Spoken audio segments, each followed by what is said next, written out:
First up though, we're off to Meremere Dragway, but we're not there for the straight line stuff. Here for our annual Christmas bash. I found a group called 86 Fighters.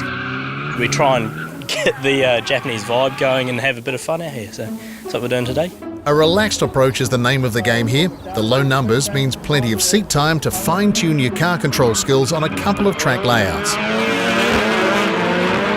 Days like this, there's quite a few really good drivers, so it's really easy to brush up and kind of get some tips and advice off them and kind of see what line they do. So it's a really relaxed atmosphere rather than just chuck yourself into competition and just jump ahead of yourself, you know. And yeah, you just get a huge amount of track time for minimal money and input, and it's a lot of fun, and that's really what it's about. No one's here sort of judging you and sort of making too much of a big deal. Everyone comes here and makes their mistakes, and it's the place to do it, that's for sure.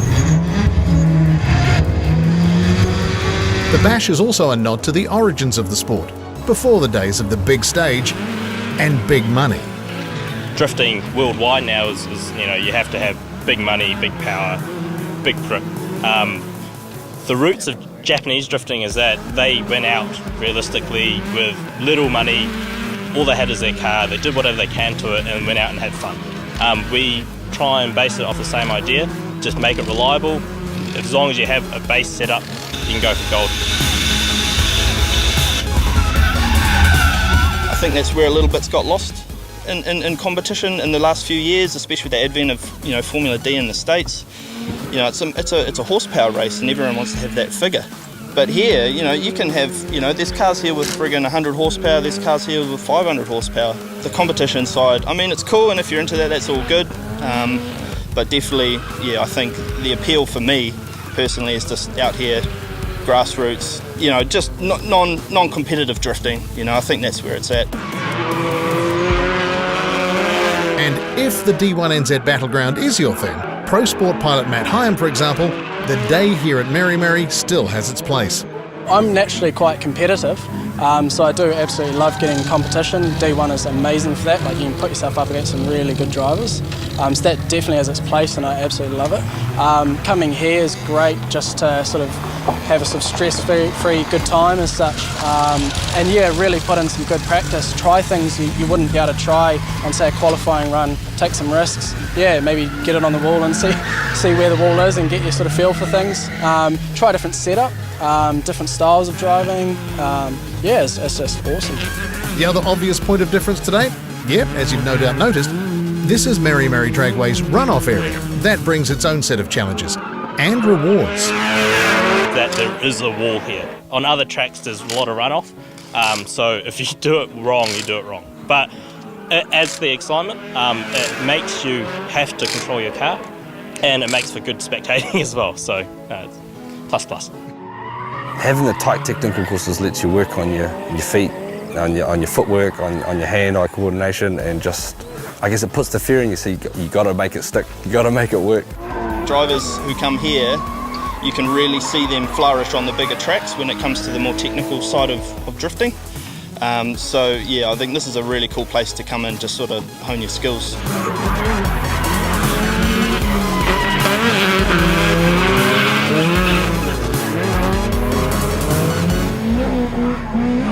So it's a 1982 K70 sedan. It's running a 4AG from an E92 small port. Yeah, and it's running motorcycle carbs on the side of it and some cams, and that's about it. I just like the old school shape of them, just all steel body and plastic clip-ons and stuff, chrome bumpers and all that. Yeah, it looks real old school and cool. The motorcycle carbs are another tick in the fun factor box without the big price tag. Oh man, I've always wanted them, mate. They sound awesome and total response is awesome and real easy to tune as well. You don't have to go spend $1,000 and get an ECU and then spend another $1,000 on a tune. Just do it all yourself.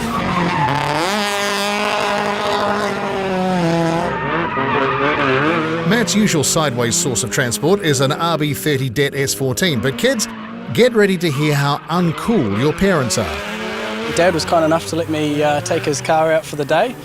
He was actually supposed to be driving it himself, but he had a little bit of injury on his ribs, so being in a bucket seat and a little bit of G-force on the ribs would be a bit painful, so I managed to score myself his car for the day. So yeah, it was good fun. It's obviously S15 spec R with a cage, got a big box RB25 gearbox, two-way diff. Motor-wise, it's a SR20 deck with basically factory internals. It's got a fairly big turbo on it, a little bit too big, which is a little bit laggy, but it's good fun, makes for good driving and good training and trying to keep on the gas and so a few clutch kicks and sort of doesn't let you get too lazy and rely on too much torque. So. And Matt found himself in a bit of traffic at times over the day, but he certainly wasn't complaining. Oh, the more cars the merrier, I absolutely love it. Yeah, we sort of, if you go out there with a couple of people, everyone sort of seems keen to come and join in, which is, I'm all for it, you know, so it's good training, you know, if you've got a car in front of you and behind, it sort of makes you a little bit more aware of things and just getting used to driving with a huge amount of different people, because everyone drives so different, and learning to chase different lines, and, you know, sort of it's such a unique thing, so it's great, yeah, love it. And continuing the Nissan theme, I got my old S13 Sylvia here in 1990. I've had it for like 9 years and 6 years with the turbo motor, so I've been pretty stoked with it today. Running a CA18 DET, really basic bolt-on mods really. It's done me pretty well so far as a daily and a track car, so too broke for a trailer, so just make sure I don't bin it.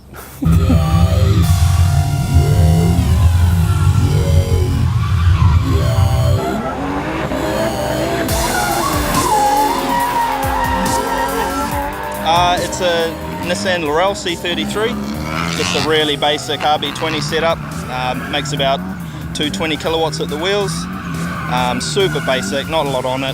The car was pretty much built how you see it, the only thing I've really done is the wheels and the graphics and a little bit of a tidy up.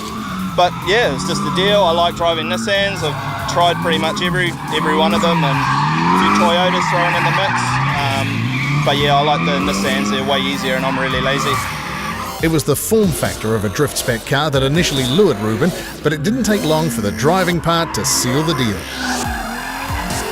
If you had talked to me 2 years ago, my car probably would have been 3 inches lower, you know, but you do a bit of driving and you realise, like, you know, a bit of functionality really helps, and the whole sort of driving takes over. Shut up, Vince. Go, I'm doing an interview, man. While the bash sure looked fun from the sidelines, the best seat in the house was behind the wheel. Away from the hype, the big stage and the crowds, this is the sport in its raw form, even if it is on a drag strip. Way too much fun, and once I got hooked, I got hooked. I mean, from then on, it's just widespread. Once you start going overseas and meeting all these people, you find out they're all like-minded, and you find out that it's such a small world, and even if you have a different accent or different skin colour, whatever, it doesn't matter, you know, like, they all think the same when it comes to drifting, which is the best part about it. It's probably the stupidest thing you can do in a car, but by hell the most fun.